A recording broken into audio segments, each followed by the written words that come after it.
Bali ito nga pala ang kadugsong ng kahapon mga ka-viewers. Bali ngayon ko lang po na-i-edit. Bali pagpasensya nyo na po mga ka-viewers dahil ngayon lang po ako nakapag-edit uli mga ka-viewers kasi marami po akong ginagawa dito. Bali dyan sa video na yan ay sinisilid ko na nga pala yung mga saging. Bali pagkatapos ko nga palang isilid sa sako yan mga ka-viewers, aking bubuhatin naman po mga ka-viewers. Ito nga pala ang tamang gawin pag kayo magtitiba ng saging mga ka-viewers. Ito po ay napakaganda sa puno ng saging at saka po sa malinis pating tingnan. Bali sa video ito ay pinutol ko nga pala ang saging. Pagkatapos nga pala yung mga dahon nga pala ng saging pinagtitimbon ko.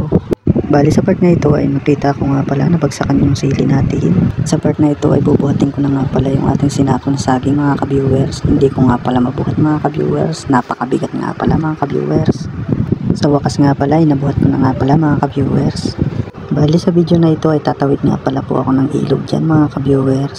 Bali hindi ko na nga pala po pinakita sa inyo mga ka-viewers yung ilog na tinawiran ko. Hindi nga pala ako nagbibiro mga ka-viewers. Mabigat nga pala ito mga ka-viewers. Bali pasiring-siring pa nga ako dyan sa sobrang bigat mga ka-viewers.